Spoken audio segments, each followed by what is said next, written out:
Bom dia a todos, bom dia a todas, sejam muito bem-vindos e bem-vindas a mais um ICL Mercado Investimentos. Hoje um dia importante para divulgações aí, porque saíram divulgações que mexem com o nosso bolso, então a gente vai falar das negociações salariais. O Diese aí trouxe o resultado das negociações de fevereiro, então vamos ver aí o percentual de renegociações que ficaram acima da inflação, quem ficou empatado e quem perdeu aí para a inflação no mês de fevereiro. A gente vai falar também do índice de confiança ao consumidor que saiu hoje. A gente teve melhora aí na confiança do brasileiro para todos os estratos de renda. A gente também vai trazer esse ponto para vocês, foi a melhor marca aí em 2024. E a gente tem aí outros assuntos também, vamos falar de arrecadação, vamos falar também das projeções do governo. Então a gente tem uma série de assuntos para trazer hoje. Mas antes de tudo, André, bom dia, como você está? Bom dia, Débora, bom dia a todos os nossos telespectadores. Hoje a gente vai falar um pouco das negociações salariais aí, um bom resultado, de novo, né, uma das melhores facetas aí dentro do governo Lula aí, do terceiro governo Lula. Vamos falar da confiança do consumidor também, porque cresceu bastante a confiança. Vamos falar também das projeções oficiais do Ministério da Fazenda aí, que foram divulgadas ontem pelo secretário de Políticas Econômicas. Mas antes de tudo, Débora, já que a gente tem tanta coisa para falar, vamos já passar pela agenda do dia hoje, né? Então, o que o nosso telespectador vai enfrentar durante o dia hoje? Bom, além daquela confiança do consumidor que vocês já estão vendo e a gente já adiantou por aqui, hoje saíram dados aí de vendas no varejo de fevereiro do Reino Unido, índice de sentimento das empresas de março da Alemanha, e a Rússia divulgou a decisão de política monetária por lá. Tá? Então, a gente tem também a confiança do consumidor aqui, que já falamos, e a gente tem hoje o Jerome Powell e outros dirigentes, aí, diretores do Fed, participando de um evento. Então, hoje a gente tem discurso do presidente e dos dirigentes do Fed. Isso deve ficar no radar, principalmente depois da decisão de política monetária dos Estados Unidos. Então, isso chama aí a atenção do mercado, dos investidores no geral. A gente tem outros dirigentes aí de bancos centrais, né? Então, Banco Central Europeu e também vice-presidente do Fed falando hoje ao longo do dia. Hoje saem os poços de petróleo em operação e a gente tem também a Colômbia divulgando a sua decisão de política monetária. Então, hoje a gente tem uma agenda aí muito voltada, né, para esses dirigentes, para essas falas de dirigentes do Fed e outros bancos centrais. E aqui a gente tem o indicador aí da confiança ao consumidor no radar. Então, um dia mais voltado mesmo para essa sinalização de política monetária que pode vir aí depois das decisões tomadas nesse mês. Vamos então agora para o nosso giro pelo mundo aí. A gente tem a notícia que a gente sempre sugere para vocês, aí, nossos telespectadores, que você vai saber aí tudo aí que pode acontecer durante o seu dia, tudo que você tem que se preparar, como fechar os mercados na Ásia. Mas, Débora, vamos a gente falar também de todos esses assuntos aí, porque a Ásia está em cautela hoje, parece que vão sair alguns índices importantes aí na China e está todo mundo aí meio ansioso, né, e apreensivo com tudo isso, né? Exatamente. A gente teve hoje um movimento bem misto lá na Ásia. As bolsas seguiram direções divergentes, então elas não seguiram ali uma direção única.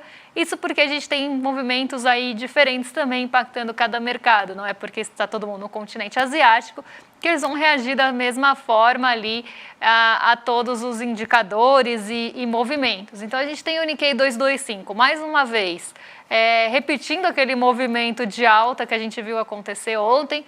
A gente viu o Nikkei 225 novamente registrando um novo recorde, então uma máxima histórica.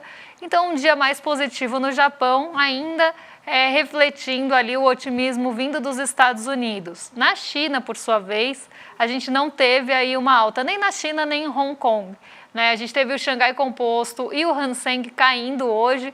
O Xangai Composto caiu 0,90, isso porque a gente está ali na iminência da divulgação de dados importantes na China. Então, a gente vai ter lucro industrial sendo divulgado aí em breve e também o PMI, o índice dos gerentes de compras na China. Então, o mercado está bem ansioso pela divulgação desses indicadores econômicos. Isso aumentou o sentimento de cautela aí do mercado, que já está se posicionando para uma possível decepção, né? Então, o mercado está se protegendo, na verdade, se caso acontecer aí uma decepção, uma frustração, a queda não vai ser tão brusca. O mercado já está se posicionando praticamente de uma forma defensiva, mas isso não é um indicativo que eles realmente venham aí frustrando o mercado. É realmente um ajuste de posição, porque o mercado vive muito de expectativa e de especulação. Então, essas posições são montadas aí, inclusive, para proteção e de forma defensiva. Mas um movimento bem aí misto na Ásia, como falei, reagindo a diferentes pontos. E Xangai Composto, então, liderando as quedas. O índice de commodities cai hoje, continua em queda hoje de manhã, dólar sobe e nosso Ibovespa tá em queda. Mas isso é assunto para daqui a pouco. Ótimo, Débora. Então a gente vamos lá agora já para o nosso Brasilzão, né? Porque a gente tem os dados aí do Diese que falam sobre as negociações salariais e mais um mês aí que a gente teve um grande sucesso nas negociações salariais.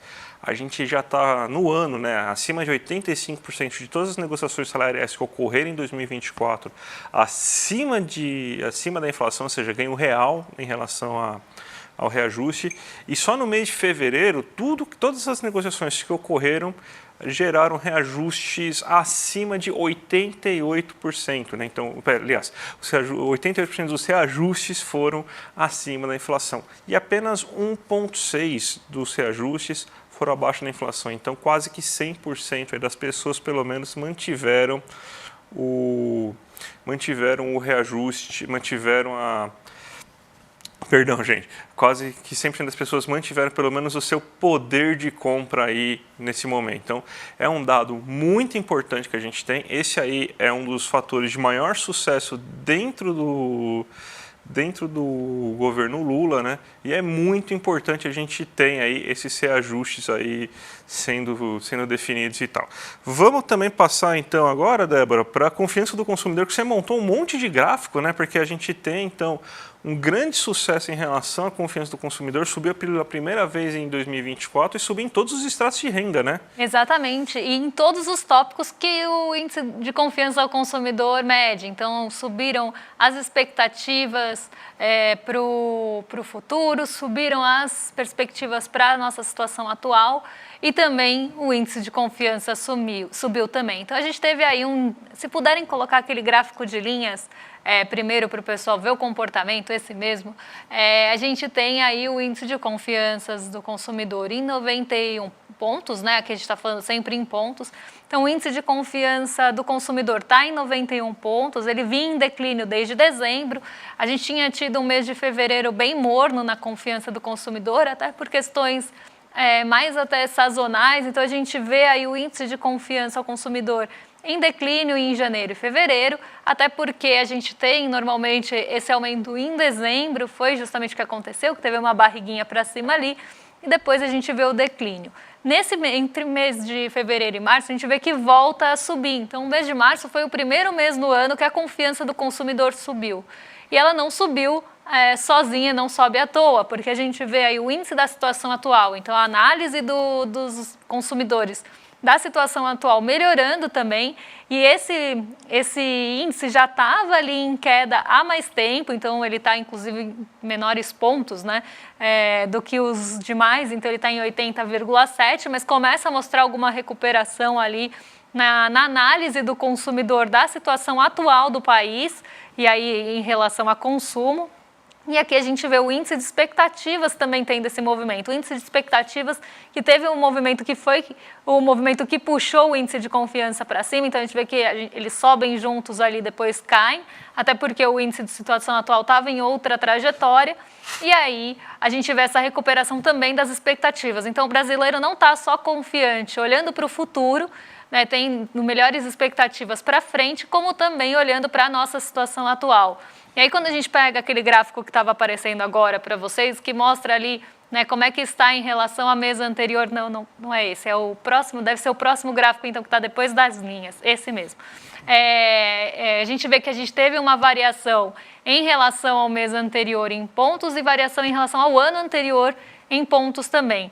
E aí a gente vê que a confiança em relação ao ano passado, então comparando março contra março do ano passado, melhorou bastante, né? Principalmente olhando para a situação atual. Então, em março do ano passado, o brasileiro estava olhando para a situação atual do começo do ano com um pouco mais de desconfiança, com um pouco mais de incerteza.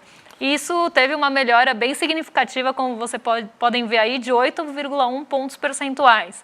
O índice de confiança também subiu, mas ele foi muito mais puxado aí, né, em comparação ao ano passado, pelo índice de situação atual do que pelas expectativas, né? A expectativa mudou pouco, então o brasileiro estava mais confiante no futuro do que no presente aí no comecinho do ano, né? E aí no comecinho do ano passado. Então, a gente vê essa melhora, essa mudança de perspectiva do brasileiro no começo desse ano. Quando a gente compara com o mês passado, que foi bem fraco ali, né? A gente teve uma confiança ali um pouco mais abalada, vamos pensar assim, aí sim a gente teve uma melhora nos 3 tópicos aí praticamente na mesma magnitude.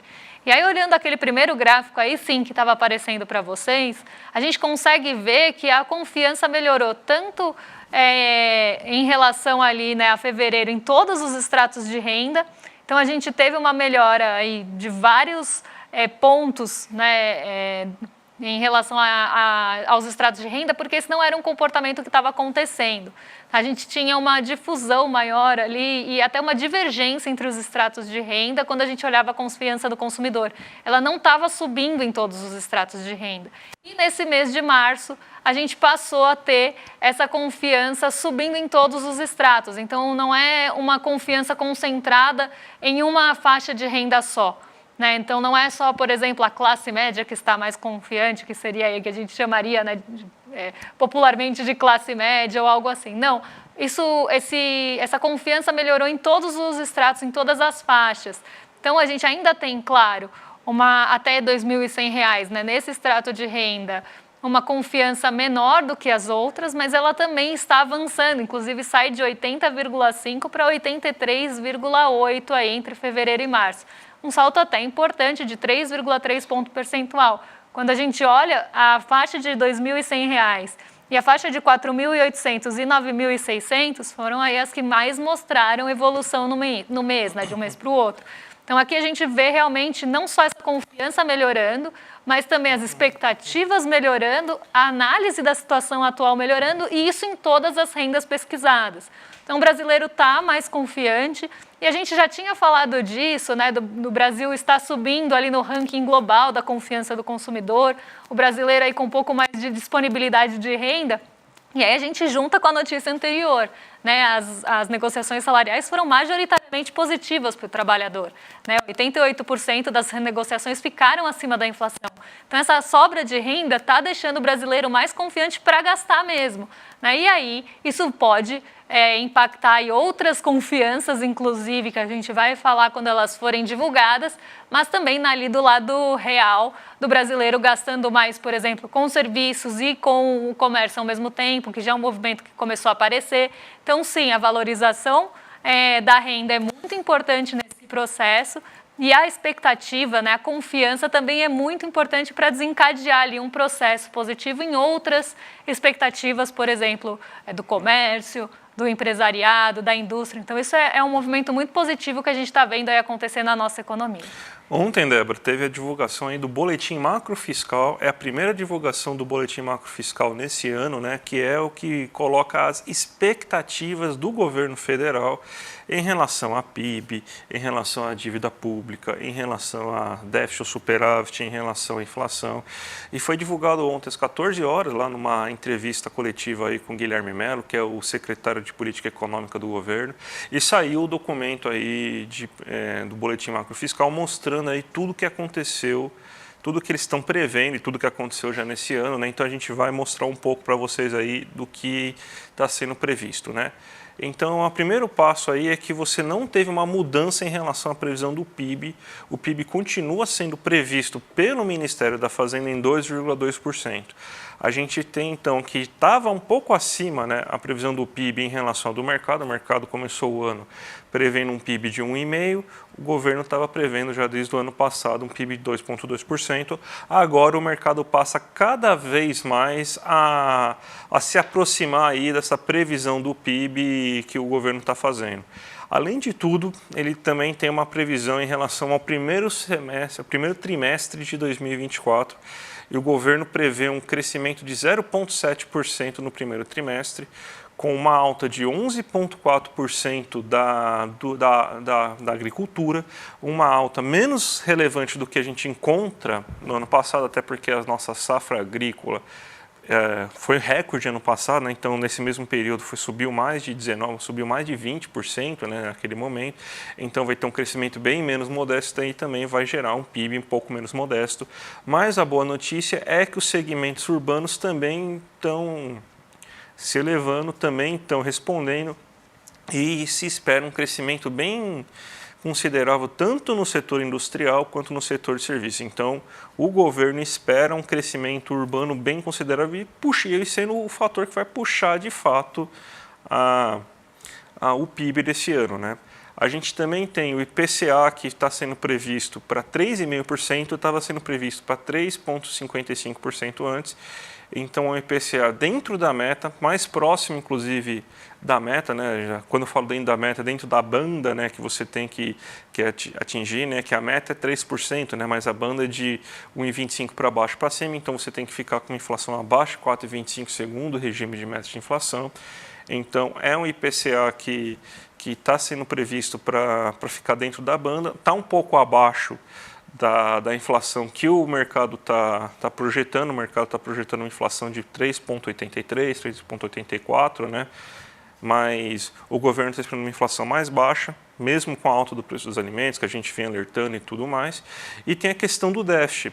Você teve, então, né, a arrecadação fiscal aí melhorando durante 2 meses seguidos, né? A gente teve recorde de arrecadação, fruto principalmente, né, de uma melhora da formalidade do emprego, porque você teve cada vez mais gente contribuindo para a Previdência Social. Então, você teve uma expansão da arrecadação com a Previdência, você também teve uma expansão da massa salarial, o que fez também com que mais impostos fossem cobrados. Então, foram nesses 2 pontos que você teve expansão em relação à arrecadação, né?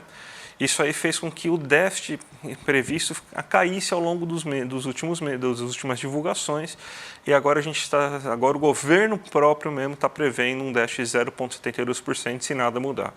A gente sabe que o governo pretende ainda chegar no déficit zero, então a gente até hoje foi anunciado alguns contingenciamentos aí de gastos para conseguir fazer com que o déficit zero seja alcançado. Então, mesmo com essa previsão de 0,72 de déficit no resultado primário, o governo deve atuar cada vez mais aí para conseguir chegar nisso. Então, essas aí são as perspectivas aí em relação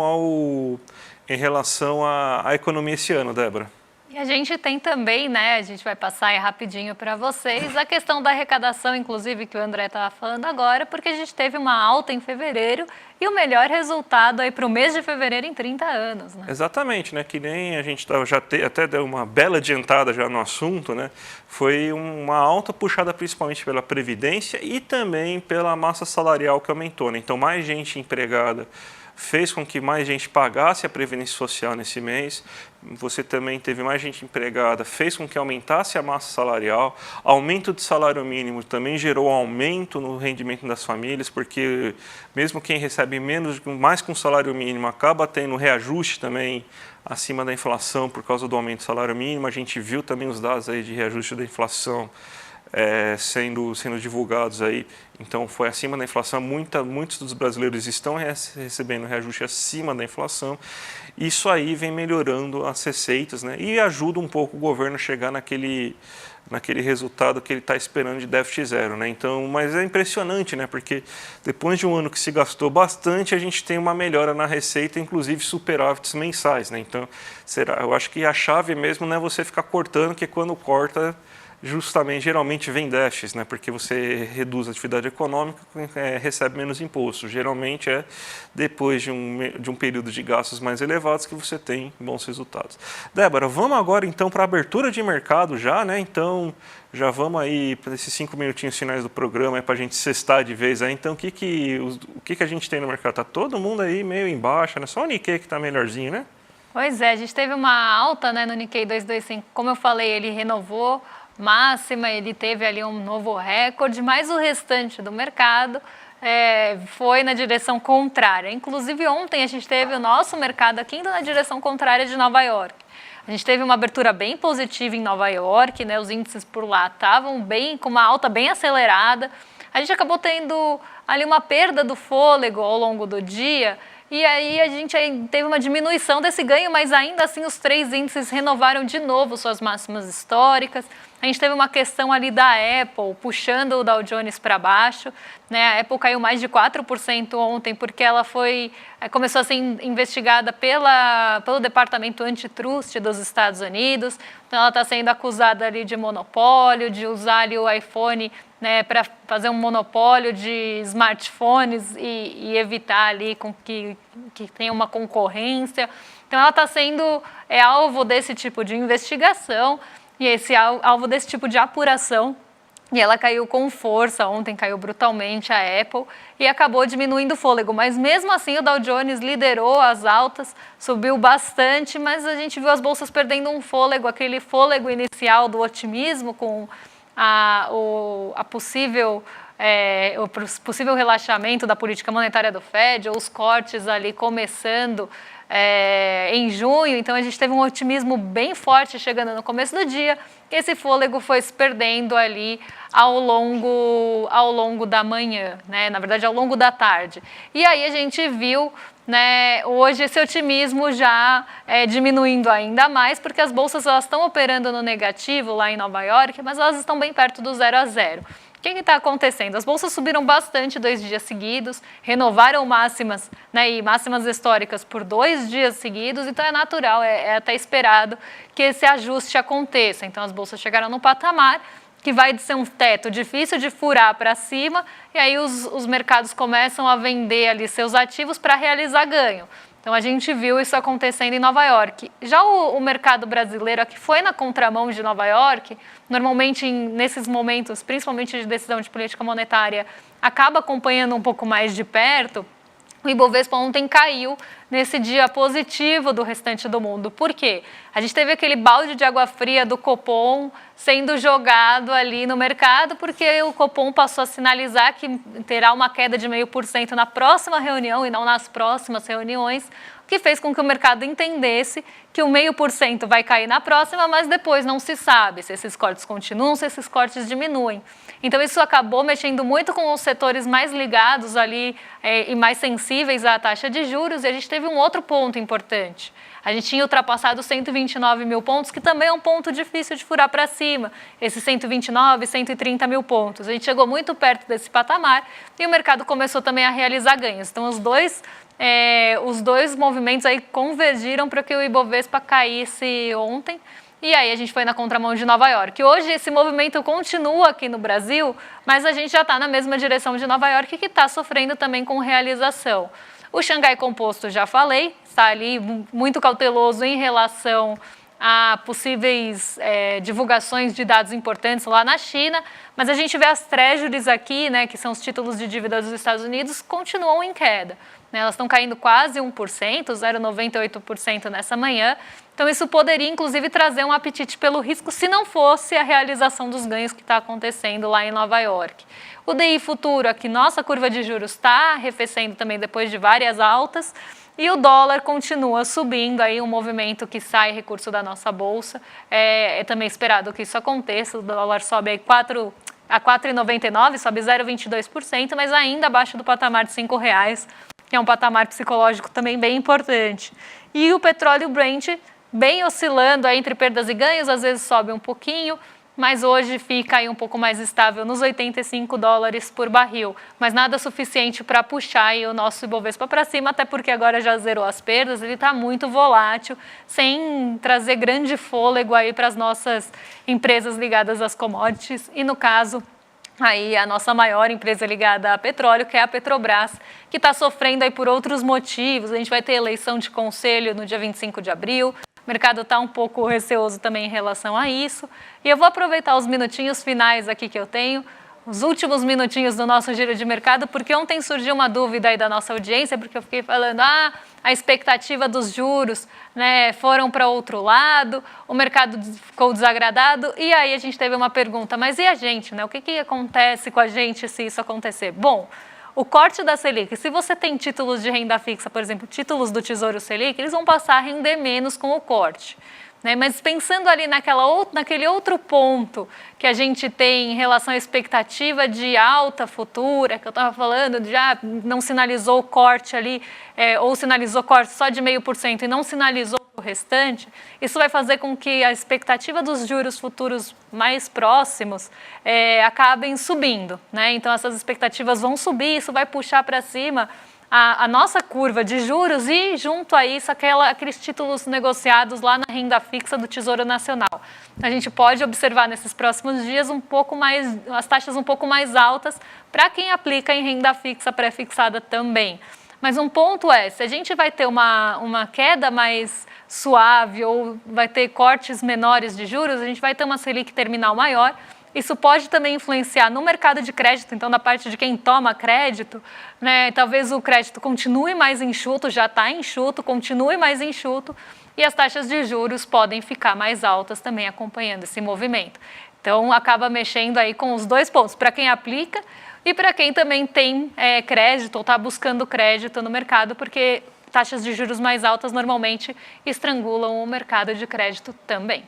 Vamos sextar então, Débora? Então vamos passar para nossos vizinhos aí do Rolê Sério aí, que hoje, olha quem está aqui, o mal diagramado do Marco Bezzi hoje, finalmente voltando para o ICL aí, Marco Bezzi com César Calerron. Então, hoje essa é a dupla aí que vai apresentar o Rolê Sério, o William De Luca está de férias, e a gente volta na segunda-feira aí falando as novidades de mercado, né, Débora? Exatamente, segunda-feira a gente está de volta, dia de trazer expectativas para a semana, ver se o mercado acertou ou errou as suas projeções, e a gente também vai ver aí o que se espera para o restante da semana, que é mais curta aqui no Brasil. Bom fim de semana para vocês, até segunda-feira. Até segunda, gente. Tchau, tchau. Conhece a fera? Elliot Aronson? Aos 92 anos de idade, ele é o psicólogo social vivo mais importante do planeta. O único a ganhar os 3 principais prêmios da Associação de Psicólogos dos Estados Unidos. Melhor pesquisador, melhor autor e melhor professor. Elliot Aronson vai dar uma aula exclusiva e inédita aqui no Brasil para a comunidade do ICL. No dia 7 de abril, um domingo às 8 horas da noite no horário de Brasília. Ele vai explicar pra gente o conteúdo desse livro, O Animal Social, um livro que é considerado o livro mais importante sobre o tema comportamento humano no mundo. Para você participar é só clicar no botão Saiba Mais aqui embaixo e gratuitamente se inscrever. Se inscreve agora e chame seus amigos e amigas para participar também.